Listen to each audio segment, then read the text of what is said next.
Sir life में जब भी कोई सिचुएशन आती है कि जिसमें दो रास्ते, एक प्रैक्टिकल और एक इमोशनल, तो बैलेंस आउट कैसे करना है? मुझे बस आपसे ये जानना है, मैं हर एवरीडे 8 से 10 आवर में पढ़ाई करती हूँ, बट मुझे कभी कभी बहुत डिमोटिवेशन आ जाता है कि होगा नहीं होगा, क्या होगा। Please give an energetic and warm welcome to the one and only Dr. Vikas Divyakirti sir.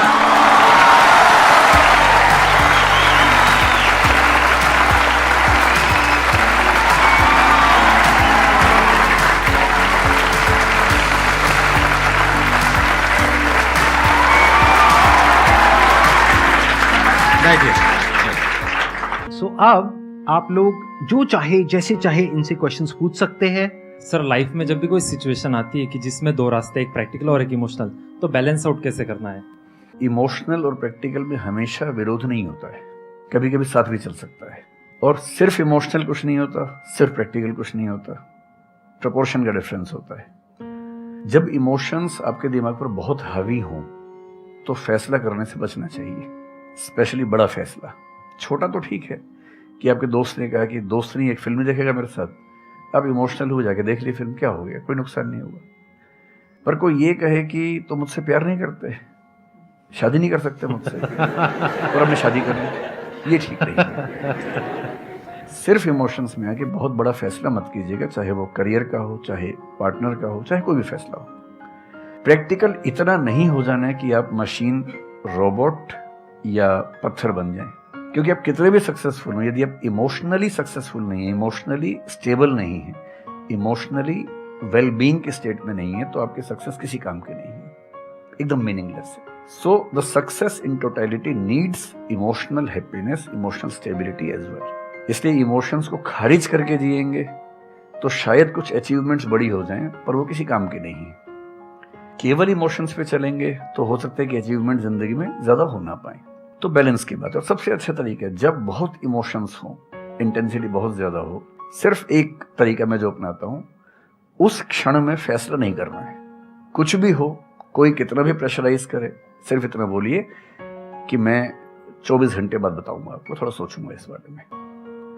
और यदि आपने उस मोमेंट से खुद को बाहर निकाल लिया तो फिर आप डिटैच होकर देख पाएंगे, और थोड़ा सा प्रैक्टिकल एलिमेंट भी रहे, इमोशनल एलिमेंट भी रहे, वो फैसले सबसे अच्छे रहेंगे लाइफ के लिए। इसलिए इतना प्रैक्टिकल मत होना कि अपनी माँ के, पिता के, भाई बहन, दोस्त, जो प्रेमी प्रेमिका है, उनके इमोशंस के साथ खेलने लगो। इतना प्रैक्टिकल कभी मत होना, इतना इमोशनल मत होना कोई आपको बेवकूफ बना सके, बात बात पर बेवकूफ बनाता रहे। और बैलेंस, जिंदगी जो है ना, वो मध्य मार्ग में है, जिंदगी एक्सट्रीम पे नहीं है, मध्य में है। तो प्रैक्टिकल और इमोशन का बैलेंस रखिए, लाइफ बढ़िया होगी।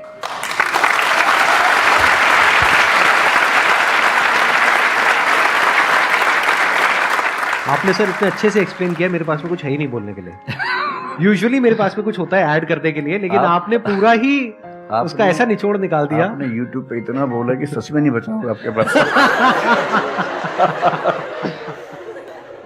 6-7 साल पहले की बात है, मेरी एक स्टूडेंट थी जो सुसाइडल टेंडेंसी की शिकार थी उस समय। उसके घर में कुछ ऐसी ट्रेजेडी, उसकी मदर की डेथ हुई थी, और एक ऐसी ट्रेजेडी जो बहुत ही रेयर किस्म की ट्रेजेडी है, जो शेयर करना ठीक नहीं है यहाँ। तो वो मेरे पास आई और मुझे लगा कि आज मैं पहली बार किसी ऐसे व्यक्ति से बात करूं जो डिप्रेशन में है और सुसाइड कर सकता है अगले 1-2 दिन के अंदर अंदर। अब मैं परेशान था कि मैं कैसे मैनेज करूं, और मुझे मोटिवेशन की ऐसी जानकारी उस समय तो बिल्कुल नहीं थी, बाद में थोड़ा बहुत पढ़ा। तो मैंने उससे कहा कि अच्छा तुम घर जाओ, मैं कुछ देखता हूँ। फिर मैं घर गया, नेट पे सर्च करना शुरू किया। करते करते मुझे आपका एक वीडियो मिल गया, अनस्टॉपेबल, शायद कुछ आपने को बनाया था उस समय। तो मैंने वो थोड़ा सा देखा, 10 मिनट का। मुझे लगा कि ये जो है ना, ये इंजेक्शन है किसी डिप्रेस्ड व्यक्ति को तुरंत मोटिवेट करने के लिए। तो मुझे ध्यान है कि मैंने उसको वीडियो का लिंक भेजा। मैंने कहा देखो, जिंदगी अपने रास्ते पे चलेगी, ठीक हो जाएगी। जब जब मूड ऐसा हो, बहुत डिप्रेसिंग हो, सुसाइडल मन करे, उस समय वीडियो देखना ध्यान से, और कम से कम उस बुरे फेज से बाहर निकल जाओगी। और फिर मैंने वो वीडियो अपने फैमिली में भी 2-3 बच्चों को भेजा, जो बच्चे उस क्राइसिस में होते थे। तो मैं बहुत थैंकफुल हूँ, उन सब बच्चों की जान बचाने में आपकी बड़ी भूमिका है। Thank you so much sir, it means a lot to me. ये तो आपने बहुत बड़ी बात कह दी सर, मेरे लिए बहुत बड़ी बात है ये। नहीं, कई बच्चों की जान बचाई होगी आपने जरूर। जो वो एक मोमेंट होता है उस मोमेंट में कोई बचा ले तो लोग बच जाते हैं, वो मोमेंट क्रॉस हो जाए तो फिर चीजें बिगड़ जाती हैं। हेलो सर, नमस्ते। नमस्ते सर, बोथ ऑफ यू, मैं हमेशा से आप दोनों की बहुत फैन रही हूँ। मुझे बस ऐसा लग रहा है कि मैं सपना देख रही हूँ, मेरे लिए रियलिटी नहीं है। मुझे बस आपसे ये जानना, मैं हर मतलब एवरी डे 8 से 10 आवर में पढ़ाई करती हूँ, बट मुझे कभी कभी बहुत डिमोटिवेशन आ जाता है कि होगा नहीं होगा, क्या होगा पता नहीं। देखिए, डिमोटिवेशन अगर आपको दिन भर में 1 घंटे आता है, नहीं सर, ऑलमोस्ट टाइम पढ़ाई करने के बाद 2-3-4 दिन के बाद ही होता है, हाँ, कंटिन्यूअसली अगर नहीं होता। अगर महीने में 4-5 बार आता है और एक दिन के लिए आता है तो इसका मतलब आप एकदम ठीक हैं। अगर कोई व्यक्ति आपको ये कहे कि मुझे डिमोटिवेशन कभी नहीं होता तो उसको इलाज की जरूरत है, आपको जरूरत नहीं है। क्योंकि जब आप अपने से बेहतर व्यक्ति को देखेंगे आपको थोड़ा सा इंफीरियरिटी कॉम्प्लेक्स आएगा, डिमोटिवेशन आएगा।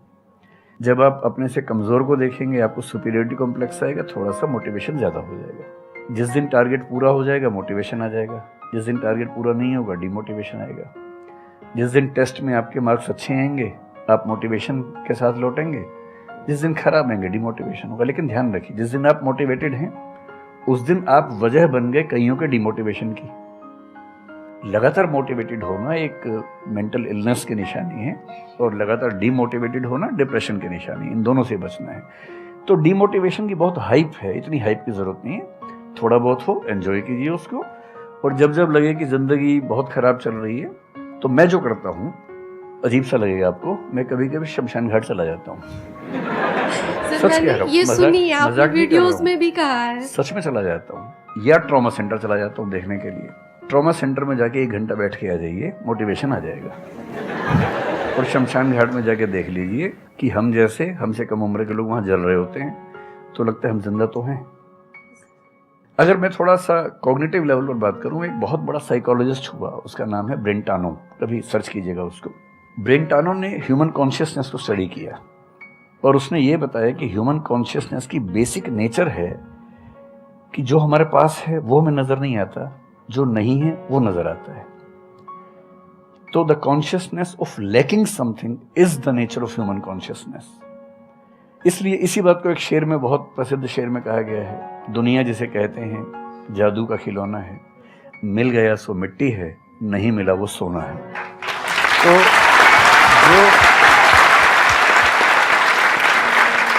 तो जो आपको नहीं मिलेगा ना, हमेशा बड़ा होकर दिखेगा, जो मिलेगा छोटा हो जाएगा।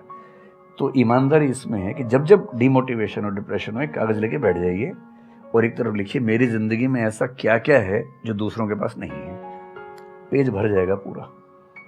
तो जो है उस पर ध्यान दीजिए और एंजॉय कीजिए।